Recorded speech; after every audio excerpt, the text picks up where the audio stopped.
A lot of times we hear about the danger of spiritual bypassing and why it's something that should be avoided. And generally speaking, I very much agree with the sentiment. But at the same time, there is an opposite kind of danger here. A sort of spiritual underpassing, we could say.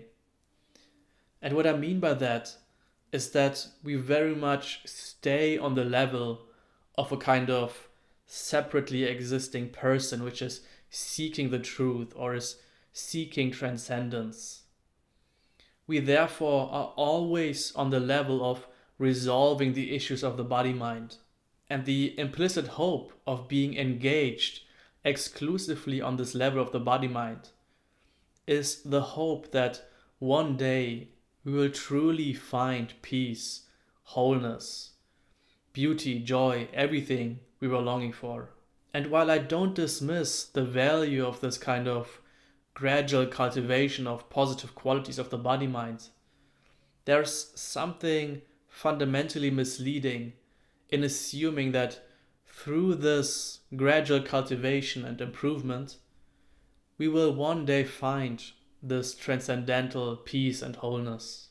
The view I take on this is very much different from that.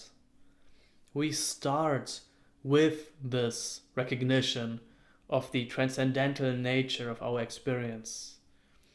We recognize straight away that what we truly are is just this unbounded awakeness which is appearing as this world.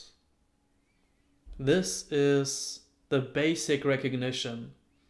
This is the fundamental realization about the nature of your experience, the way it already is, the way it always has been.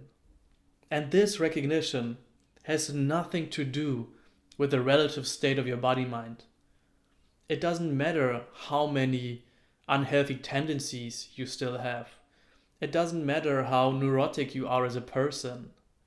It doesn't matter how many mistakes you made in the last year. All of that is totally irrelevant for this part. The recognition of this transcendental nature of reality doesn't require anything of the body-mind. It is therefore a total bypass of the body-mind. It is just reality recognizing itself as reality.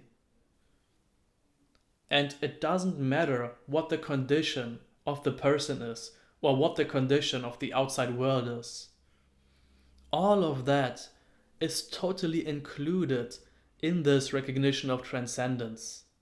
Think of the analogy of the mirror for a second here. Do you need a better reflection in the mirror to recognize that inherently there is just the mirror to the reflection? The reality of the reflection is just this evenness, clearness, stillness of the mirror. And what's being reflected is totally irrelevant. The mirror doesn't become more clear, still, and even just because it's reflecting something more beautiful. It can always be recognized as it is in its nature. And likewise, the nature of our being can always be recognized to be free, unbounded, and whole.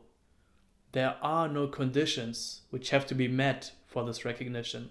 And then there is, of course, a kind of danger of becoming fixated on this transcendental recognition, a sort of attempt to hold on to that as if it's a certain kind of experience or as if it's an object which we can grasp onto. And here we can then really speak of a spiritual bypass where we dismiss the importance of conventional reality, where we fall into a kind of nihilism of saying nothing that happens here matters. Everything is equal. Everything is equally this beautiful transcendental reality. And therefore it doesn't matter whether I hurt people or I am good to people. So that would really be a spiritual bypass that we should try to avoid. But that doesn't mean that we shouldn't have this first totally clear recognition of transcendence. This very much forms the basis for or we could call our spiritual life. There is then the recognition of this absolute transcendence of the reality of our experience, and this subsequently changes how the body-mind is involved in the world. So there is very much a change, we could say a transformation of the body-mind experience. But this cultivation happens within this context of recognizing that everything is inherently whole. So we are not invested in this gradual cultivation anymore. We are not improving the body-mind in the hopes of one day reaching transcendence. It's more so that the body-mind becomes transformed as a result of this recognition of the already existing freedom and wholeness of reality. And this is a very different sense of the whole thing. This is having the transcendence of experience and also valuing conventional reality. So we didn't get stuck in transcendence, but we also didn't remain in this seeking of something better. There's both the wholeness, the absolute freedom of your being, and how it's expressing itself. And these two aspects I just described are not separate from each other.